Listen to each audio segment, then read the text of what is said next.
रीट की तैयारी कर रहे समस्त अभ्यर्थियों को मेरा नमस्कार। वो अभ्यर्थी जिन्होंने रीट में इंग्लिश को सेकंड लैंग्वेज के रूप में चुना है, उनके लिए कंटिन्यू वीडियो मैं अपलोड करता जा रहा हूँ।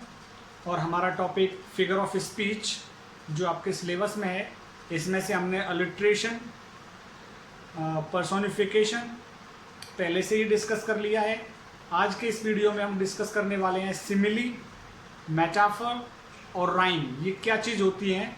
फिगर ऑफ स्पीच दोस्तों आपको पहले ही मैं बता चुका हूँ, अलंकार होता है जो एक कवि के द्वारा अपनी कविता को सजाने के लिए, थोड़ा सा उसकी भाषा को कॉम्प्लिकेट बनाने के लिए, विस्तृत बनाने के लिए, जटिल और विस्तृत बनाने के लिए अलंकार का प्रयोग किया जाता है।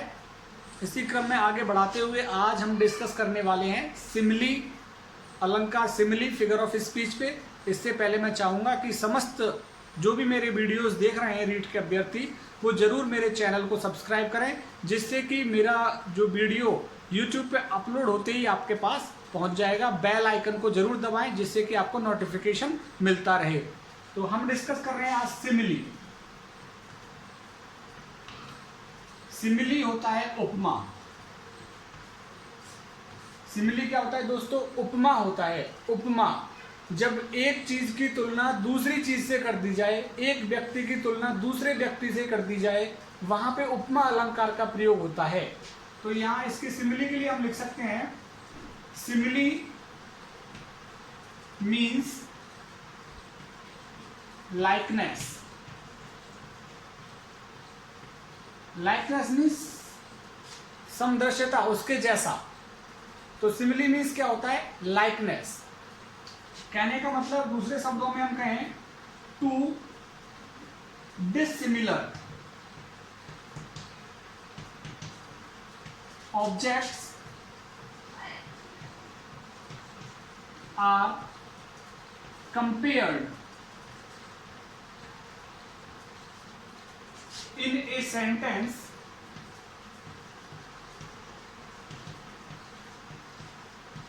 by using like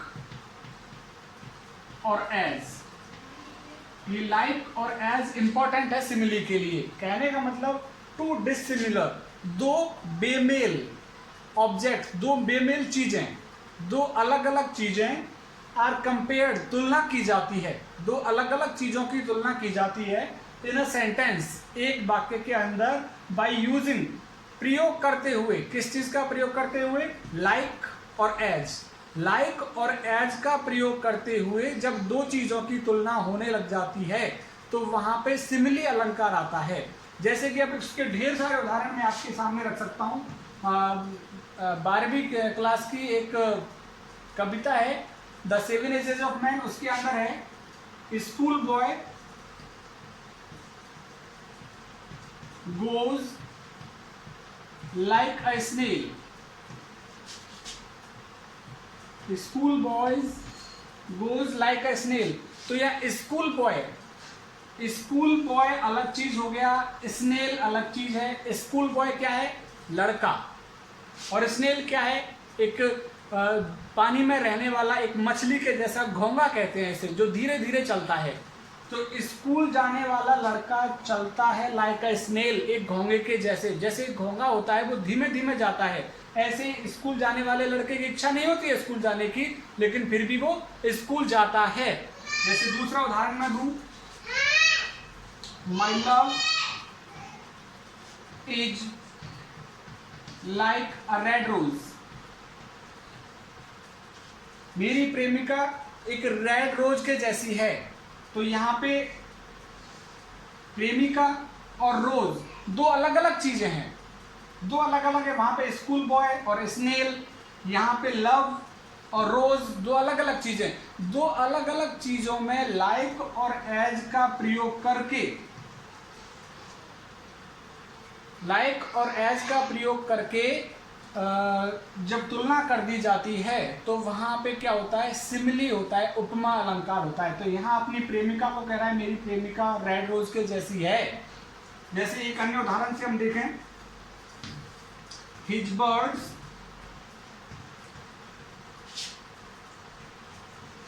are as good as gold.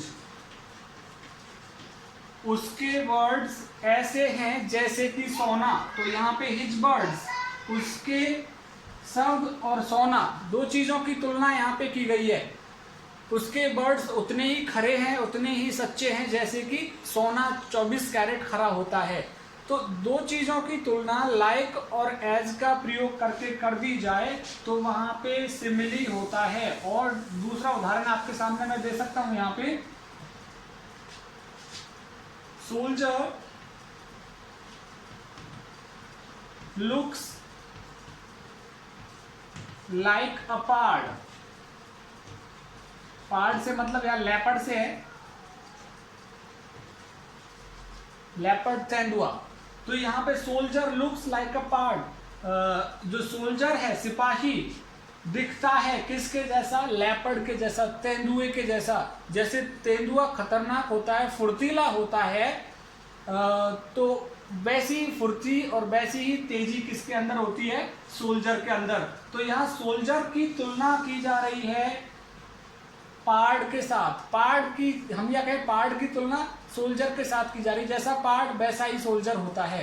तो लाइक और एज, जैसे कि मैं यहाँ पे कहूं life is like a bed of rose. तो life is like a bed of rose. यहाँ पे लाइफ और बेड ऑफ रोज के बीच में तुलना की गई है कि जीवन गुलाब के फूल के बिस्तर जैसा होता है। मतलब मजेदार, सुगम। जितना आनंद गुलाब के फूलों का बिस्तर देता है वैसे ही जीवन भी बहुत अच्छा होता है, बहुत ही शानदार होता है। और तुलना अगर यहाँ पे हम और करना चाहें तो आप देखिए, Manish plays like Sachin in our team।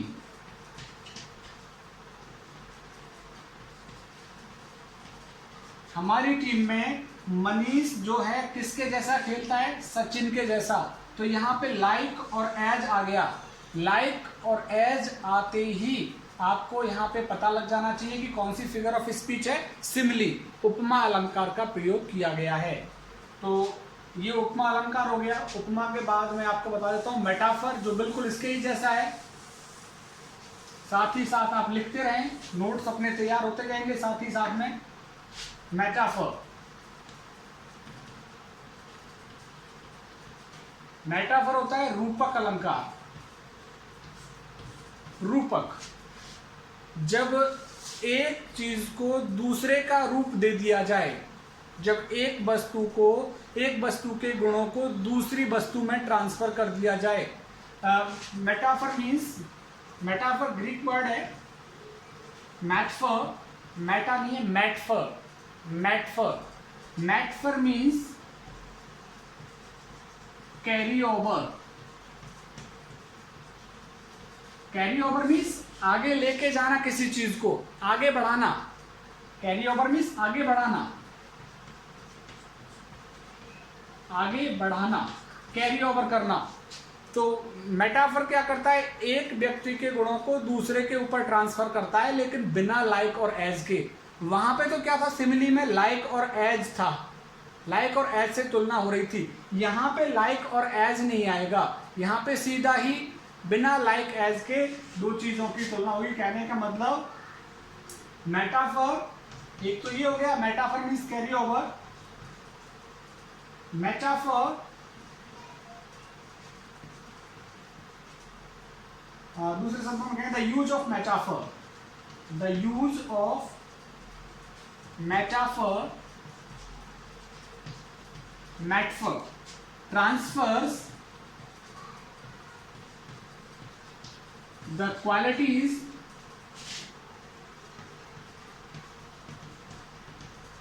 of one thing on another object, but without like और एज, ये इंपॉर्टेंट है मेटाफर के अंदर, विदाउट लाइक और एज। जहां पे सिमिली में लाइक और एज का प्रयोग होता है तुलना के लिए, इसमें तुलना नहीं होती, उसको उसका रूप दे दिया जाता है। एक ऑब्जेक्ट को दूसरे ऑब्जेक्ट का रूप दे दिया जाता है, एक चीज को दूसरे चीज का रूप दे दिया जाता है। जैसे कि सबसे बेस्ट उदाहरण क्या है यहाँ पे, camel is the ship of desert. Camel क्या है, शिप ऑफ डेजर्ट है। तो कैमल को क्या बना दिया है यहाँ पे, कैमल को रूप दे दिया है किसका, शिप का, जहाज का रूप दे दिया है कैमल को। ऊंट को जहाज बना दिया है, ऊंट को जहाज का रूप दे दिया है बिना लाइक और एज के। तो बिना लाइक और एज के जब एक चीज के गुणों को दूसरे ऑब्जेक्ट पर ट्रांसफर कर दिया जाता है, वहां पे मेटाफर का यूज होता है। जैसे और उदाहरण मैं आपके सामने रख सकता हूं, यहाँ खूब सारे ढेर सारे उदाहरण, क्योंकि आपको वहां पे एग्जाम्पल एक पोएम के रूप में आएगा, पोएम लिखी हुई होगी, वहां पे पूछेगा इसमें मेटाफर कौन सी लाइन में यूज किया गया है, सिमिली कौन सी लाइन में यूज की गई है, पर्सोनिफिकेशन कौन सी लाइन में यूज किया गया है। तो आपको उदाहरण से, एग्जाम्पल से ही क्लियर होगा कि किस तरह से हम सिमिली और मेटाफर निकालते हैं। जैसे कि एज यू लाइक इट में एक लाइन है, all the world is a stage, और दूसरी लाइन है men and women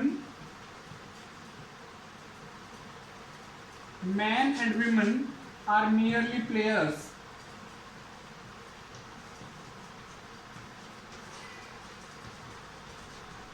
तो यहां दोनों लाइनों में मेटाफर का यूज हुआ है। कैसे कैसे, संसार, एक तरफ संसार है और संसार को क्या बना दिया, स्टेज, मंच बना दिया संसार को, कि ये संसार मंच के रूप में है, जहां हम आते हैं, जहां व्यक्ति या महिला पुरुष आते हैं इस रंगमंच पे। जैसे एक कलाकार नहीं आता है थिएटर में, स्टेज पे रामलीला में राम का पात्र आता है और आकर के चला जाता है, तो उसके लिए तो यहाँ पे कवि ने क्या कहा है, हमारे लिए जिस संसार में हम आते हैं कि all the world is a stage, कि संसार एक रंगमंच के जैसा है। और यहाँ पे मैन एंड वुमेन को क्या बताया है, मैन एंड वुमेन को क्या बताया है, प्लेयर्स, पुरुष और महिलाओं को क्या कहा है, खिलाड़ी या फिर भूमिका अदा करने वाला। तो यहाँ पे भी मनुष्य को और महिलाओं को, पुरुषों को यहाँ पे क्या बताया, खिलाड़ी, खिलाड़ी का रूप दिया है। तो यहाँ एक चीज को दूसरे चीज का रूप दे देना, वो क्या कहलाता है, मेटाफर। जैसे मैं कहूं life is not a bed of रोज, कि जो लाइफ है, जीवन है, वो कोई फूलों का बिस्तर नहीं है, वो कोई फूलों का बिस्तर नहीं है लाइफ। तो यहाँ पे भी सीधा सीधा एक कंपैरिजन चल रहा है। वो क्या कंपैरिजन चल रहा है कि लाइफ को, यहाँ पे लाइफ, एक तरफ लाइफ हो गई, एक तरफ बेड ऑफ रोज। अभी हमने सिमिली में भी यही एग्जाम्पल लिया था, वहां पे था life is like a bed of रोज, वहां सिमिली थी क्योंकि लाइक का प्रयोग हुआ। और यहाँ पे सीधा सीधा life is not a bed of रोज, कि जीवन कोई मखमली बिस्तर नहीं है, संघर्ष करना पड़ेगा यहाँ पे। तो जीवन को क्या बताया है, मखमली बिस्तर, जीवन को मखमली बिस्तर, बेड ऑफ रोज, आरामदायक बिस्तर नहीं कहा है जीवन को। जीवन में आपको स्ट्रगल करना पड़ेगा। तो जीवन और आरामदायक बिस्तर, यहाँ पे भी किस चीज का यूज हुआ है, मेटाफर का। तो मेटाफर के लिए और दूसरे सारे उदाहरण मैं आपके सामने रखता हूं। जैसे he is the star of our family, वह हमारे परिवार का स्टार है, ही और द स्टार। तो यहाँ पे ही के अंदर कैसे गुण है, स्टार के जैसे गुण हैं। जैसे स्टार चमकता है, ऐसे हमारे परिवार में ही कोई व्यक्ति है जो अच्छे काम करके, अच्छे गुणों की वजह से चमकता है, मतलब सबकी नजरों में आता है। दूसरा एक उदाहरण, अभी मैंने कहा था मुकेश प्लेज लाइक सचिन, उसको मेटाफर में यदि लेना हो तो कैसे कहूंगा मैं, Mukesh is the Sachin of our team,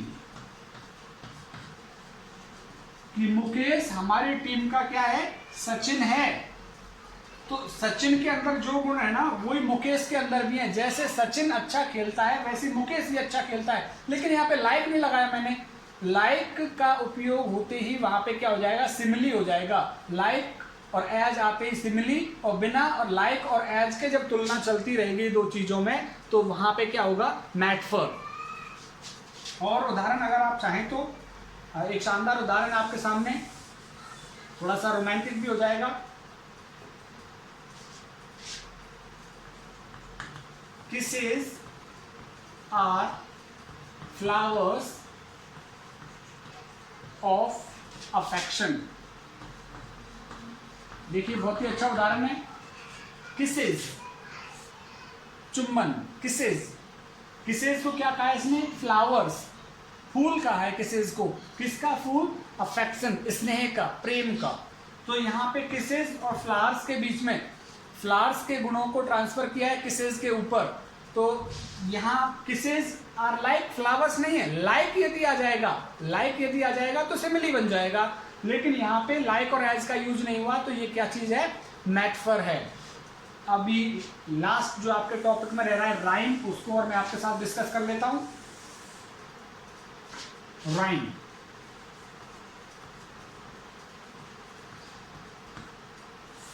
rhyme, poem को भी कई बार राइम कह देते हैं। पोएम और प्रोज में क्या अंतर होता है कि पोएम जो म्यूजिकल होती है, संगीत में होती है, लयबद्ध होती है। तो लयबद्ध होना क्या कहलाता है, राइम। राइम को हम क्या कह सकते हैं, it is the repetition of same sound at the end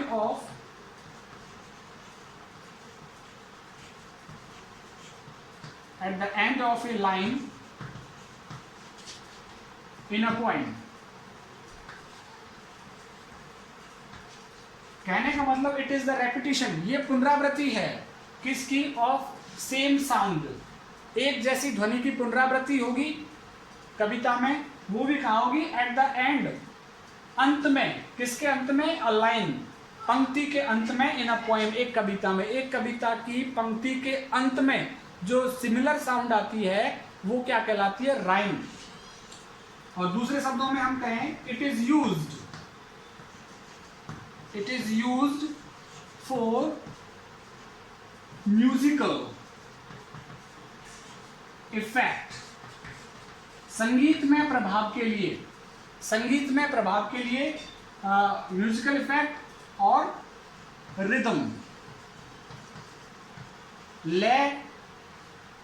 लय लाने के लिए और संगीत में प्रभाव लाने के लिए किस चीज का प्रयोग होता है, राइम का होता है। अभी राइम कैसे निकालते हैं वो मैं आपको पहले ही बता चुका हूं। सोनेट जब हमने डिस्कस किया था तो वहां पे मैंने राइम निकालना आपको सिखाया था।